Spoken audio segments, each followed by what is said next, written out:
Everyone welcome back to Shah knowledge bank YouTube channel. स्वागत है आपका एक बार फिर से Shah knowledge bank YouTube channel पर।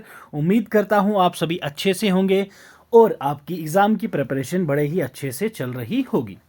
आज हम लोग स्टार्ट कर रहे हैं आपकी जेकेपी एसआई की सीरीज़। भाई पहले हम लोग जो पोर्शन कवर करने वाले हैं वो रहने वाला है आपका जनरल अवेयरनेस का।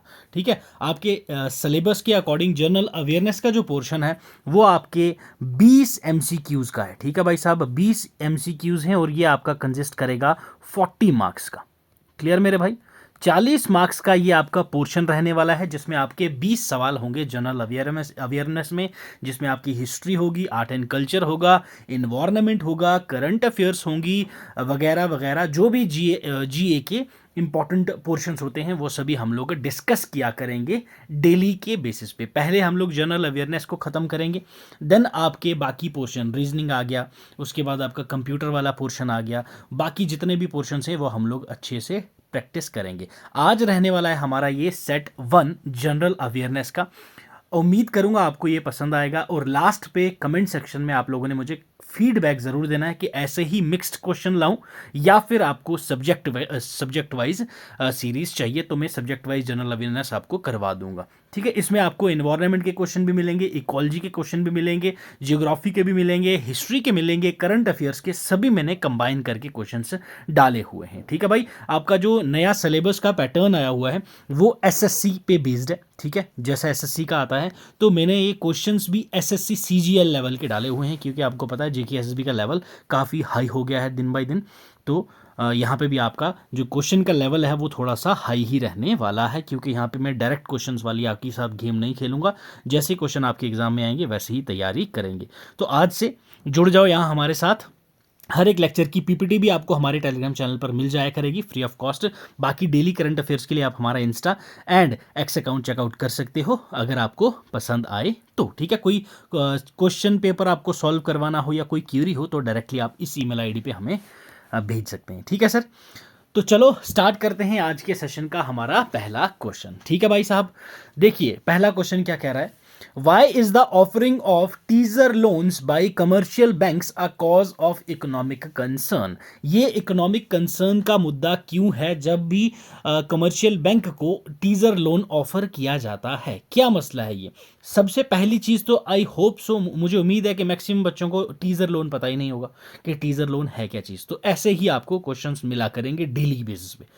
टीजर लोन क्या होता है? अब मैं सिंपल अगर आपको देसी भाषा में समझाऊं, कोई भी नई मूवी आती है तो सबसे पहले उसका क्या आता है, एक भाई टीजर शॉट आता है कि मूवी किस प्रकार की होने वाली है, छोटा सा टीजर आता है।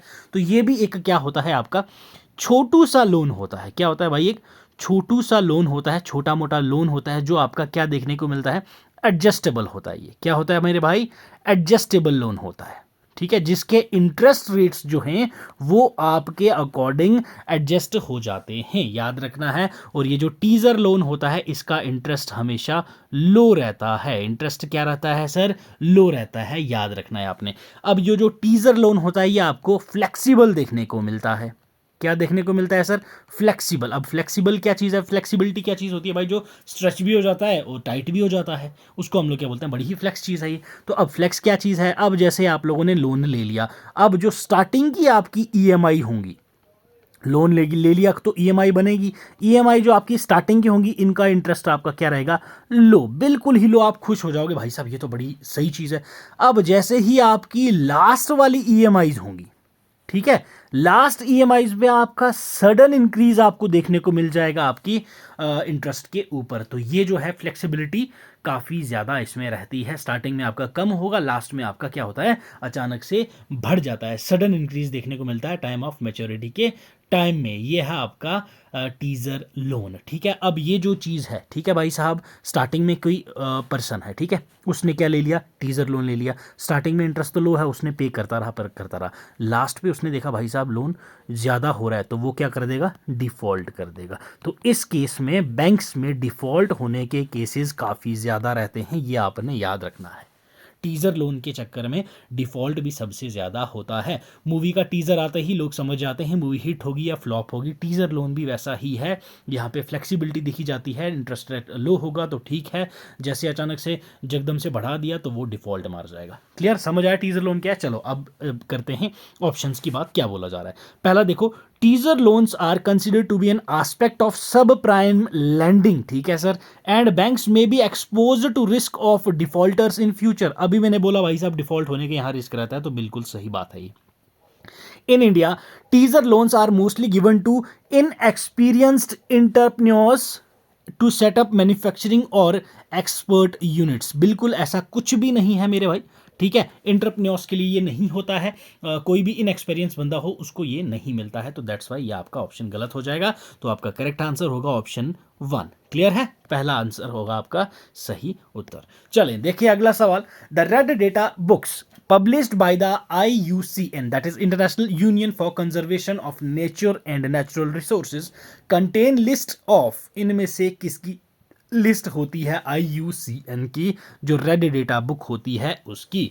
बताओ मेरे भाई, क्या ये endemic plant and animal species जो प्रेजेंट होती हैं बायोडाइवर्सिटी हॉटस्पॉट के अंदर, threatened plant and animal species की होती हैं, protected sites for conservation of nature and natural resource of various countries? तो भाई साहब आपका ये जो रहता है ये थ्रेटेंड प्लांट्स और एनिमल स्पीशीज की ये आपके पास यहाँ पे रिकॉर्ड रखता है रेड डेटा बुक। कौन सी प्लांट या एनिमल स्पीशीज है जो डिक्लाइन कर रही है, वो आपको रेड डेटा बुक में देखने को मिलेगी। किसकी पॉपुलेशन ज़्यादा हो रही है या फिर किसकी पॉपुलेशन एक्सटेंशन में है, एक्सटेंट में है, वो सब आपको कौन बताता है? Red data book. तो आपका आंसर कौन सा रहा सर? ओनली 2, ठीक है, आपका बी ऑप्शन हो जाएगा इस क्वेश्चन का सही उत्तर। ठीक है मेरे भाई, चलो आ जाए अगले सवाल पर भाई। यस, बड़ा ही साइंस एंड टेक का क्वेश्चन है ये, आपका ये पोर्शन भी आपको दिया गया है सिलेबस के अंदर, तो इजी क्वेश्चन है ये। थोड़ा सा ध्यान से दिमाग लगा के पढ़ोगे तो आप आराम से इसको सॉल्व कर लोगे। बोला क्या गया है? The jet aircraft fly very easily and smoothly in the lower stratosphere. Okay जी, what could be the appropriate explanation? जो आपका लोअर स्ट्रेटोस्फेयर होता है वहाँ पे जो एयरक्राफ्ट्स, जेट एयरक्राफ्ट्स होते हैं वो इजीली फ्लाई करते हैं, स्मूथली फ्लाई करते हैं, उसका अप्रोप्रिएट रीज़न क्या होने वाला है, ये पूछा है आपसे।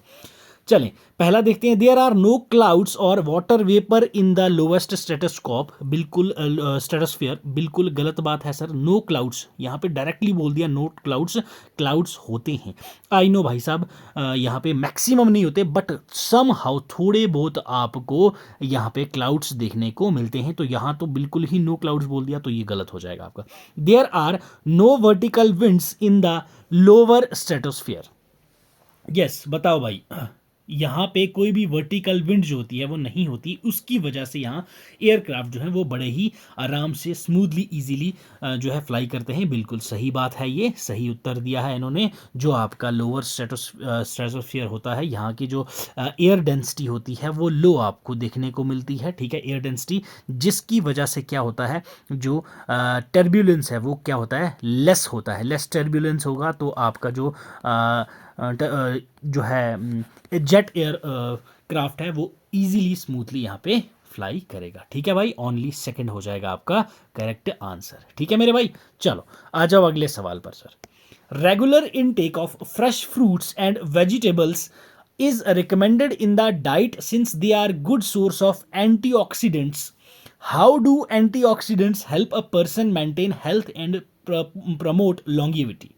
सिंपल सी चीज़ बोली गई है भाई साहब, डाइट में आपको फ्रेश फ्रूट्स और वेजिटेबल इनटेक करने का बोला जाता है क्योंकि ये गुड सोर्स हैं एंटीऑक्सीडेंट्स। एंटीऑक्सीडेंट्स क्या होते हैं भाई साहब, ये आपके पास मॉलिक्यूल होता है एक, जिसमें क्या किया जाता है, इस मॉलिक्यूल क्या करता है, ऑक्सीडेशन जो है वो रोक देता है, ऑक्सीडेशन। ठीक है, ये आपको याद रखना है, oxidants. How do antioxidants help to person to maintain health and promote longevity? तो ये जो है आपका कैसे मदद करता है, तो ये कैसे, जो आपके फ्री रेडिकल्स होते हैं, क्या होते हैं सर, फ्री रेडिकल्स को ये न्यूट्रलाइज कर देता है। ठीक है, क्या करता है, फ्री रेडिकल्स न्यूट्रलाइज करता है, तो वैसे ये प्रमोट करता है मेंटेन करने को हेल्थ को और प्रमोट करता है लॉन्गिविटी को। क्लियर, ये आपको याद रखना है। चलिए आप देखते हैं ऑप्शंस क्या कहते हैं, फिर देखते हैं सही उत्तर क्या होगा।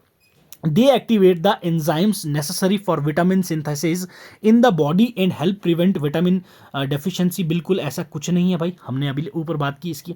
they prevent excessive oxidation of carbohydrates, fats, proteins in the body and help avoid unnecessary wastage of energy। बिल्कुल नहीं, ऐसा कुछ नहीं है। they neutralize the free radicals produced in the body during metabolism। बिल्कुल सही बात है सर, अभी मैंने ऊपर आपको ये चीज़ बताई थी। ठीक है, तो ऑप्शन सी ही हो जाएगा आपका correct answer for this particular question. आ जाए अगले सवाल पर मेरे भाई, क्या बोला गया है? Regarding the international monetary fund which one of the following statement is correct. यहां पे इनमें से कौन सी स्टेटमेंट करेक्ट है इंटरनेशनल मॉनिटरी फंड के रिगार्डिंग? पहली चीज, इंटरनेशनल मॉनिटरी फंड के बारे में थोड़ी सी बात कर ली जाए भाई साहब। ठीक है, इंटरनेशनल मॉनिटरी फंड और इसके साथ में एक ऑर्गेनाइजेशन और बनी थी भाई साहब, IBRD। ठीक है, IBRD, that is International Bank for Reconstruction and Development and International Monetary Fund, ये दोनों ऑर्गेनाइजेशन एक साथ बनी गई थी। कब भाई साहब? जो आपकी एक ब्रेटन वुड कॉन्फ्रेंस हुई थी। ठीक है, ब्रेटन वुड कॉन्फ्रेंस हुई, उस कॉन्फ्रेंस के अकॉर्डिंग ये दो बनाए गए थे। ठीक है, जो ये IBRD है, मैक्सिमम बच्चे बोलेंगे सर ये क्या चीज़ है, हम तो नाम पहली बार सुन रहे हैं। इसी को आज की डेट में आप लोग वर्ल्ड बैंक कहते हो मेरे भाई। क्लियर? क्या कहते हो? वर्ल्ड बैंक कहते हो। अब इन दोनों का काम क्या है? IMF जो है ये लोन देती है शॉर्ट टर्म के लिए। किसके लिए? शॉर्ट टर्म के लिए। वर्ल्ड बैंक जो है ये देता है लॉन्ग टर्म के लिए। सिंपल सी चीज, दोनों में ये फर्क आपको याद रखना है सर। IMF शॉर्ट टर्म के लिए देता है और वर्ल्ड बैंक जो है वो लॉन्ग टर्म के लिए देता है। ठीक है, IMF का हेडक्वार्टर कहां पे है सर? तो ये आपको देखने को मिलेगा कहां पे?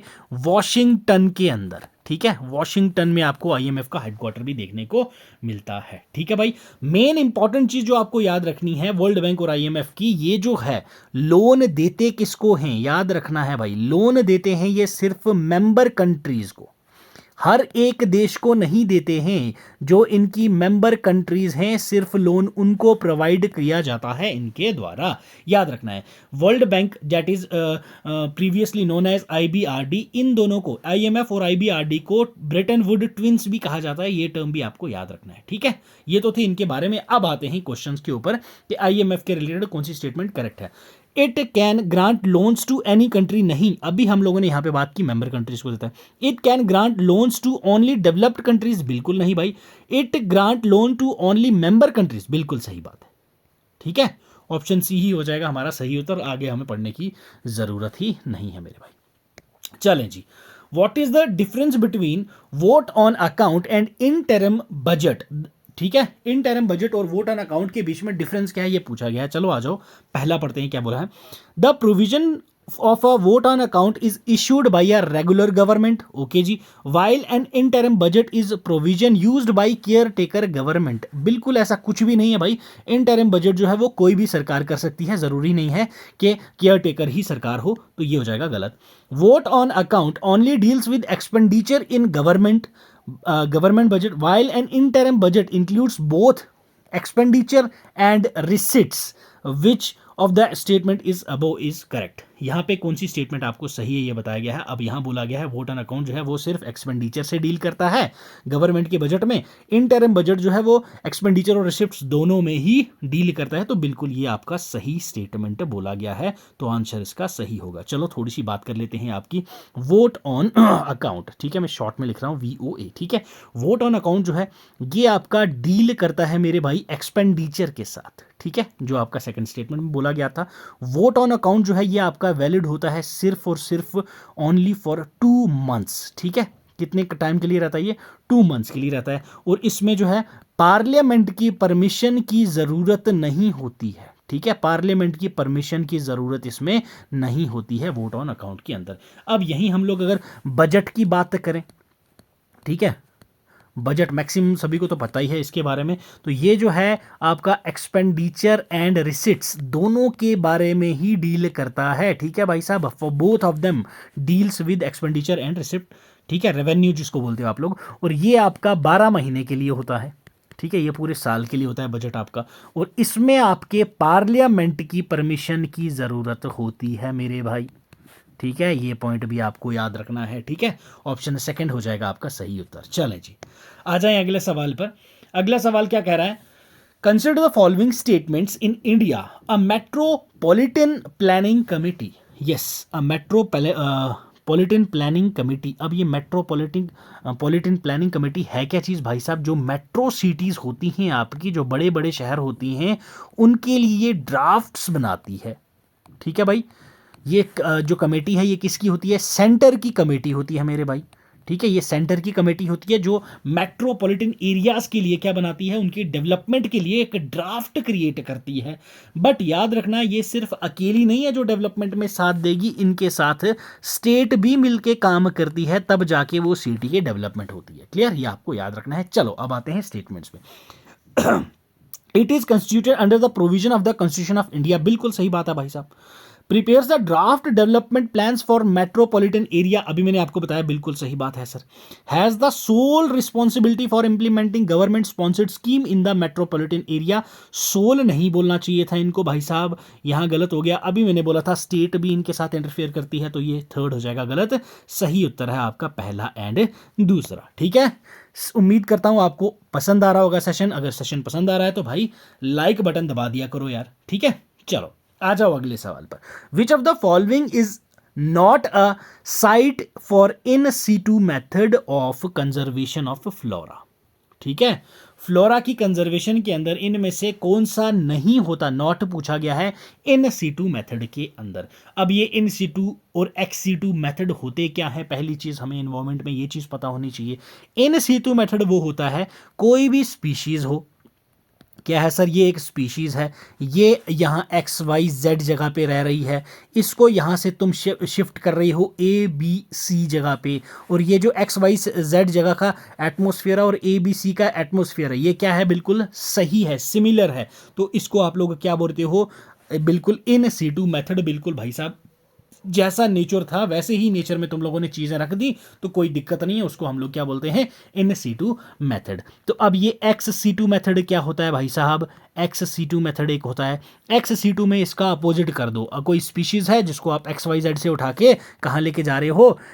एन वाई की जगह, जहाँ पे ये क्या है भाई? एटमॉस्फेयर सेम नहीं है, तो उसको बोलते हैं हम लोग एक्स सी टू। मतलब कि नेचर से चीज़ को आप बाहर निकाल रहे हो तो वो एक्स सी टू होता है। ठीक है, तो यहाँ बोला गया है इन सी टू मेथड कौन सा नहीं है? बायोस्फीयर रिजर्व, ये भाई आपका क्या होता है? इन सी टू होता है। बिल्कुल है ये, तो यहाँ नॉट पूछा गया है, मतलब ये आंसर नहीं है। बॉटेनिकल गार्डन्स, ये आपका एक्स सी टू होता है मेरे भाई। क्लियर? तो ये ही है आपका सही उत्तर। National park in situ, wildlife sanctuaries in situ. Ex situ जैसे आपके पास बोटानिकल गार्डन हो गया, जूलॉजिकल पार्क्स हो गई। ओके, जूलॉजिकल पार्क्स भी आपकी एक्स सीटू में आती हैं, ये भी आपको याद रखना है। एक्वेरियम हो गई। तो ये सभी चीज़ें आपको बेसिक चीज़ें पता होनी चाहिए मेरे भाई। चलो आ जाओ अगले सवाल पर। The lowering of bank rate by the reserve bank of India leads to. अगर आप लोग बैंक रेट को लो कर देते हो तो RBI, Reserve bank of India, leads to, Reserve bank of India क्या कर देगा? More liquidity in the market हो जाएगी, less liquidity in the market हो जाएगी, no change in the liquidity in the market होगा, या mobilisation of more deposits by the commercial banks होगा? क्या होगा? अब ये कहना क्या चाह रहे हैं? बैंक रेट चीज क्या है भाई? लो होगी, हाई होगी, वो बाद में देखते हैं। आरबीआई जब क्या देता है भाई साहब? पैसा, दैट इज लोन देगा। किसको? कमर्शियल बैंक्स को। किसको? बैंक्स को लोन देगा। ये किस टर्म के लिए? लॉन्ग टर्म के लिए। याद रखना है आपने ये। ठीक है, जब भी आरबीआई लोन देता है बैंक्स को लॉन्ग टर्म के लिए, उसको हम लोग क्या बोलते हैं? Bank rate. अब ये बैंक रेट जब कम हो जाएगी, क्या हो जाएगी भाई साहब? बैंक रेट कम हो जाएगी, जब लो हो जाएगी, तो यहां पे लिक्विडिटी ज्यादा होगी, क्योंकि इंटरेस्ट रेट कम है, लोग पैसा ज्यादा लेंगे, तो पैसा लोगों के पास ज्यादा होगा। लिक्विडिटी मतलब एसेट, एसेट मतलब पैसा, तो मोर लिक्विडिटी इन द मार्केट। अगर यहां पे बोला होता हायर, ठीक है, यहाँ लोअरिंग था, यहाँ अगर बोला होता higher of bank rate, bank rate को हम बढ़ा रहे हैं, तो यहाँ पे लिक्विडिटी लेस हो जाता। तो इसका आंसर आपका होगा क्या मेरे भाई? That is option A. अब ये लिक्विडिटी चीज क्या है? लिक्विडिटी हमारे पास क्या होती है भाई? लिक्विड एसिड्स क्या क्या होती है, मैं आपको बता देता हूँ एक बार। लिक्विड एसिड वो होती हैं जिनको आप जल्दी से जल्दी कैश में कन्वर्ट कर सकते हो, जैसे कि गोल्ड है, बॉन्ड है, ठीक है, शेयर है आपके पास। देन आपको मैं अगर बोलूं मोस्ट लिक्विड एसेट कौन सी है? Yes, most liquid acid asset जिसको आप जल्दी से जल्दी कैश में कन्वर्ट कर सकते हो, तो वो है कैश खुद। ठीक है, मोस्ट लिक्विड एसेट आपकी कैश होती है। ठीक है, चलें आ जाए भाई अगले सवाल के ऊपर। ये आपका हिस्ट्री का क्वेश्चन है, इंडियन फ्रीडम स्ट्रगल के रिलेटेड है।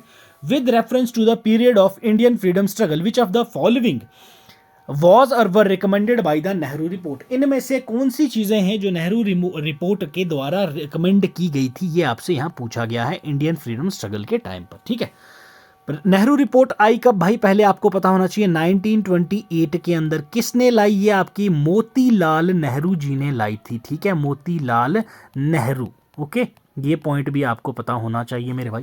क्लियर। अब बात कर लेते हैं पहले इनकी, फिर बाद में आपको बताता हूं कि नेहरू रिपोर्ट थी क्या चीज। चलो, कंप्लीट इंडिपेंडेंस फॉर इंडिया, बिल्कुल नहीं सर, कंप्लीट की तो बात ही नहीं की गई थी। यहां पे की गई थी बात किसकी? डोमेनियंस की। ओके, डोमेनियंस की बात हुई थी यहां पे कि भाई साहब हमें डोमेनियंस दो, साथ साथ लेके पावर करेंगे, साथ साथ रूल करेंगे। क्लियर है। Joint electorates for reservation of seats for minorities, ठीक है, ये सही बात है, हुई थी ये बात तो। Provision for fundamental rights for the people of India in the constitution, ये भी बात हुई थी। अगर मैं आपको बोलूं ये रिकमेंड किसने किया था? ठीक है, रिकमेंडेशन थी ये आपकी सप्रू कमेटी की। फंडामेंटल राइट्स की जो रिकमेंडेशन दी थी वो आपकी सप्रू कमेटी के द्वारा रिकमेंड किया गया था। ठीक है, ये पॉइंट भी आपको याद रखना है मेरे भाई। ठीक है, चलो, पहला गलत हो गया, दूसरा और तीसरा है आपका सही उत्तर। ठीक है, आंसर बी हो जाएगा आपका बिल्कुल सही उत्तर। चलो बात कर लेते हैं अब इसकी कि यहाँ हुआ क्या था, नेहरू रिपोर्ट के अंदर क्या क्या बोला गया था। नेहरू रिपोर्ट में पहली चीज़ तो डोमेनियन स्टेटस की बात की गई। उसके बाद यहाँ पे इन्होंने बोला गया था कि भाई साहब कोई भी सेपरेट इलेक्टोरेट नहीं होगा। ठीक है, क्या होगा? सेपरेट इलेक्टोरेट नहीं होगा। फिर इन्होंने सिटीजनशिप एंड, याद रखना है आपने, सिटीजनशिप एंड फंडामेंटल राइट्स की बात की गई थी। इसके प्रोविजन आए जाएंगे लोगों के लिए भाई साहब। ये जो आपका मोतीलाल नेहरू जी के द्वारा लाया गया, तो इसको जितने भी इंडियन लीडर्स थे, ठीक है, इंडियन लीडर्स के द्वारा इसको क्या किया गया भाई साहब? एक्सेप्ट किया गया। बोला बढ़िया ही चीज़ है भाई साहब, इसको तो हम लोग कैसे रिजेक्ट कर सकते हैं, इसको इन्होंने एक्सेप्ट कर दिया। और 1929 तक का टाइम दिया किसको? सरकार को। सरकार कौन आई भाई साहब? गवर्नमेंट, मतलब कि ब्रिटिशर्स, इनको टाइम दिया गया 1929 तक का, इन्होंने इसको रिजेक्ट कर दिया। ठीक है भाई साहब, याद रखना है आपने, ये क्या कर दिया? रिजेक्ट कर दिया। फिर आते हैं 1929 का सेशन होता है, कौन आता है? इनका बेटा आता है, जवाहरलाल नेहरू जी प्रिजाइड करते हैं। वो बोलते हैं अब अपने को डोमिनियन स्टेटस नहीं चाहिए भाई, अब अपने को चाहिए पूर्ण स्वराज। ठीक है, हिस्ट्री में डीप नहीं जाएंगे हम लोग, यहां तक ही बता देता हूं, क्वेश्चन आंसर आपका सेकंड एंड थर्ड हो जाएगा। ठीक है, चलो अब बढ़ते हैं आगे। चलिए जी, economic growth is usually coupled with, yes, economic growth जो है वो यूजुअली कपल की जाती है किसके साथ? डिफ्लेशन, इन्फ्लेशन, स्टैगफ्लेशन या हाइपर इन्फ्लेशन। इकोनॉमिक्स का इंपॉर्टेंट पोर्शन है ये इन्फ्लेशन वाला पोर्शन। बताओ भाई, इकोनॉमिक के जो है वो आपकी यूजुअली कपल्ड की जाती है इन्फ्लेशन के साथ, डिफ्लेशन के साथ, स्टैगफ्लेशन के साथ या हाइपर इन्फ्लेशन के साथ। देखो जी, यहाँ बात क्या की है, यहाँ बात कर लेते हैं इकोनॉमिक ग्रोथ की। इकोनॉमिक ग्रोथ मेन चीज़ हमारा कौन करता है भाई? हमारी आरबीआई के हाथ में है सब चीज़ें। आरबीआई क्या करेगी? लोन्स दे देगी। किसको देगी? ये बैंक्स को देगी भाई। ठीक है ना? तो अब ये जो लोन्स का रेट है, रेट क्या कर देंगे? ये लो कर देंगे।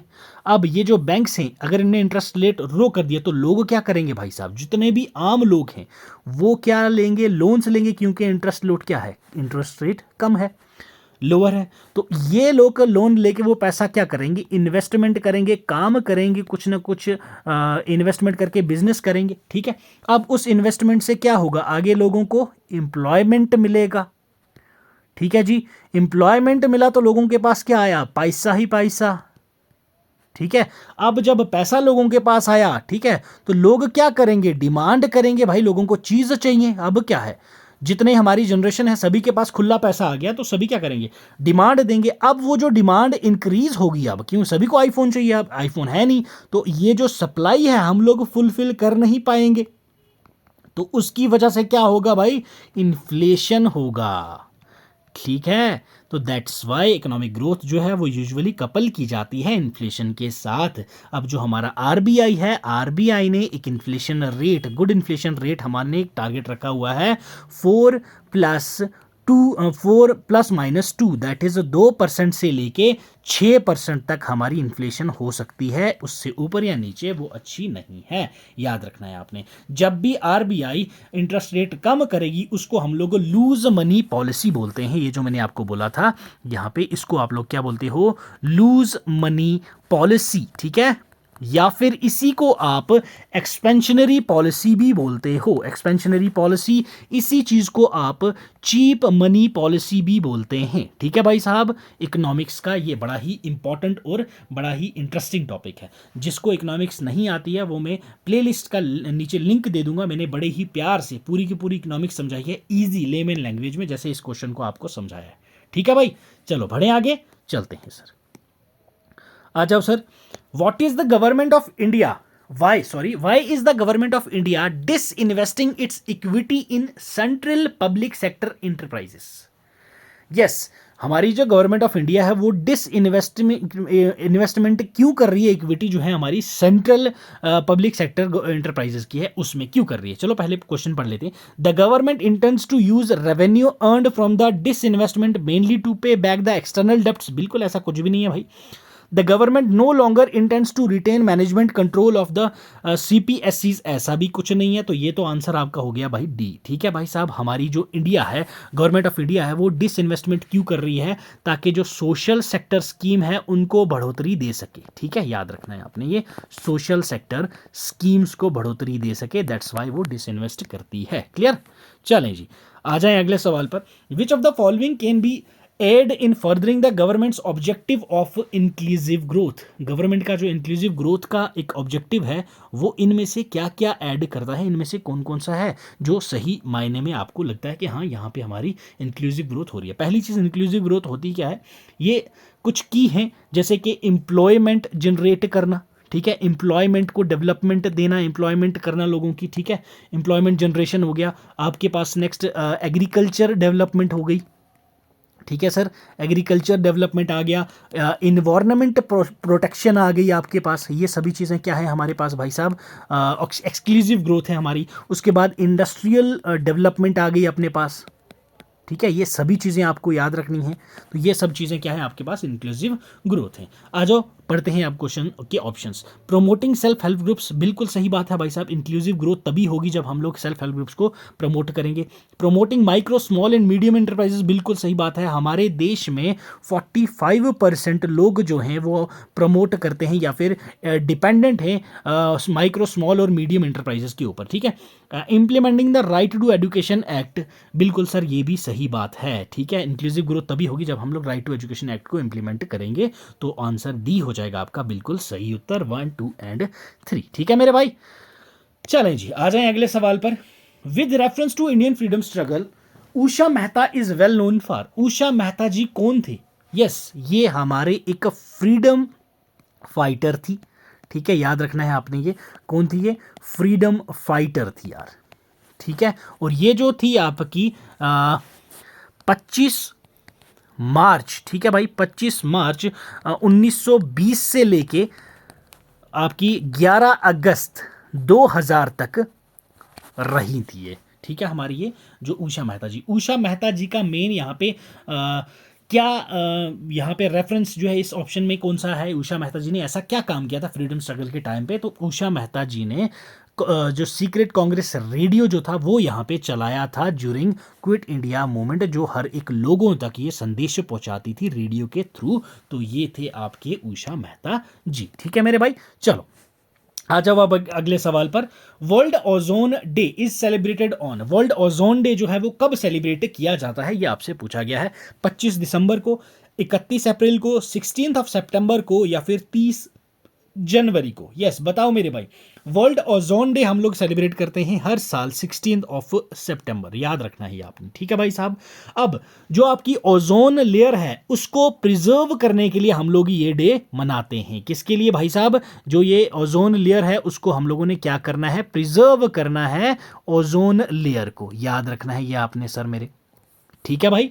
चलो अब ये जो डे है किसके द्वारा शुरू किया गया, यूएन के द्वारा शुरू किया गया भाई मेरे, ठीक है। स्लोगन क्या है अगर मैं बात करूं 2025 के ओजोन वर्ल्ड ओजोन डे की, स्लोगन क्या है, तो that is ozone for life. ये स्लोगन याद रखना, एग्जाम में आ सकता है डायरेक्टली। ठीक है मेरे भाई, चलो अब आगे बात करें अगर हम लोग कि ओजोन लेयर जो है इसको डिस्कवर्ड कब किया गया भाई, डिस्कवर कब किया गया, तो ये आपकी पहली बार डिस्कवर हुई 1913 के अंदर। याद रखना है आपने, क्या 1913 के अंदर ये पहली बार डिस्कवर हुई। ठीक है, चलो अब चलते हैं अगले सवाल की तरफ। यस, इंपॉर्टेंट क्वेश्चन है ये भी। डेविस कप जो है ये आपका किस गेम के साथ एसोसिएट करता है? स्पोर्ट्स का आपका एक क्वेश्चन 101% आता ही आता है। Cricket, lawn tennis, badminton, table tennis, किस गेम के साथ आपका डेविस कप रिलेट करता है? Yes, Davis cup. तो डेविस कप आपका जो है ये लॉन टेनिस के साथ रिलेट करता है। अब अगर मैं आपसे बोलूं 2024 का जो डेविस कप हुआ वो किसने जीता, तो वो आपका जीता इटली ने मेरे भाई। ठीक है, इटली है जिसने 2023 वाला कप भी जीता, जिसने 2024 वाला कप भी जीता। 2024 में इन्होंने किसको हराया था भाई? नीदरलैंड्स को। ये भी आपको याद रखना है, नीदरलैंड्स को हराया था इटली ने, इटली ने ये खिताब जीता। अब अगर मैं बोलूं 2024 का फाइनल हुआ किस जगह पे था, तो ये आपको याद रखना है मलागा। ठीक है, मलागा में आपको ये देखने को मिला। अब 2025 का जो आपका डेविस कप है इसका जो फेज़ 1 है वो हो चुका है। ठीक है, जो जनवरी 2025 में हो चुका है ये। अब जो इसका फेज़ 2 होगा, फेज़ 2 इसका कब होने वाला है मेरे भाई, तो फेज़ 2 इसका रहेगा सितंबर 2025 के अंदर, और तब देखेंगे कौन जीतेगा इसको। क्लियर है? चले आ जाओ अगले सवाल पर। Who introduce the term Hindu growth rate? Yes, Hindu growth rate term जो है ये आपको किसने इंट्रोड्यूस की? अमर्त्य सेन, राज कृष्णा जी, VKRV राव जी ने, या फिर कौशिक बासु जी ने? पहली चीज हिंदू रेट ऑफ ग्रोथ है क्या चीज? ये आपका वो टाइम दर्शाता है जब इंडिया की जो इकोनॉमिक ग्रोथ थी, क्या सर, इकोनॉमिक ग्रोथ जी जो थी हमारे इंडिया की वो क्या थी भाई? स्लो थी। ठीक है, क्या थी? स्लो थी, बड़ी ही स्लो पेस पे चल रही थी। अप्रॉक्सीमेटली 3.5% एनुअली ये चल रही थी। किस पीरियड में? बिटवीन, याद रखना है ये टाइम पीरियड आपने, 1950 से लेके 1980। ठीक है, इस डेकेड में हमारी जो एनुअल ग्रोथ थी वो काफ़ी स्लो पेस पे चल रही थी। तो राज कृष्ण जी जो थे उन्होंने इस टाइम पीरियड को क्या बोला था? Hindu rate of growth. Clear, ये आपको याद रखना है। चलो जी आ जाए। First commercial civilian aircraft developed by India is? India के द्वारा पहला कमर्शियल सिविलियन एयरक्राफ्ट डेवलप किया गया वो कौन सा था?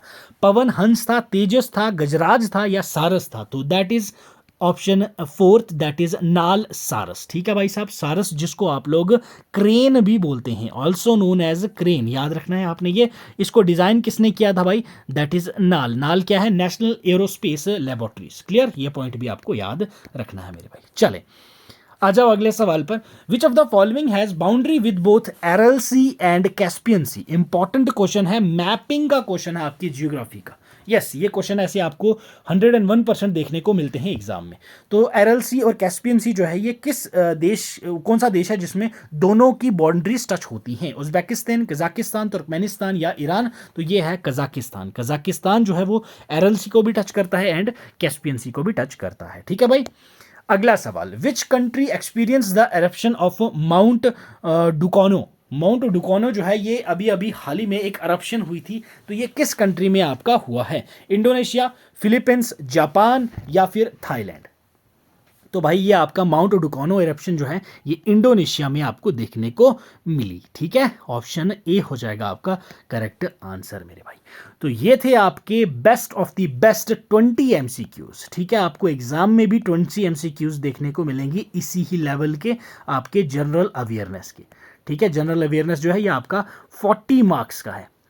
ठीक है, मतलब कि एक क्वेश्चन आपका 2 नंबर का रहने वाला है, 20 क्वेश्चन आपके ये आएंगे, 40 नंबर आपका हो गया टोटल। ठीक है भाई साहब, ये था हमारा सेट 1। सेट 2 आपको इसी तरह मिक्स्ड चाहिए या फिर आपको सब्जेक्ट वाइज करवाऊं, वो आप तक है, मुझे कमेंट करके जरूर से बताना। लाइव सेशन में नहीं, कमेंट करके जरूर से बताइएगा। अगर वीडियो सेशन आपको पसंद आया हो तो भाई लाइक करके कमेंट सेक्शन में फीडबैक जरूर से देना, उससे हमें थोड़ी सी मोटिवेशन मिलती है, तो फिर हम लोग एक लेक्चर की जगह आपके लिए 2 लेक्चर भी लाएंगे मेरे भाई। ठीक है।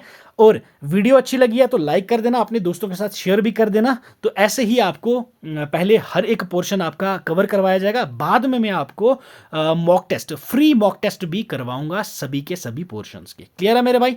तो चलो, इसकी पीपीटी आपको टेलीग्राम चैनल पे अवेलेबल करवा दी जाएगी, वहां से आप इसको डाउनलोड कर लीजिएगा। मिलते हैं आपसे अगली क्लास में। चैनल पर नए होंगे तो सब्सक्राइब कर दीजिएगा और बेल आइकन को भी दबा दीजिएगा, ठीक है। अब आपसे लेते हैं अलविदा, अपना ख्याल रखिए, पढ़ते रहिए। God bless you, keep learning, keep sharing.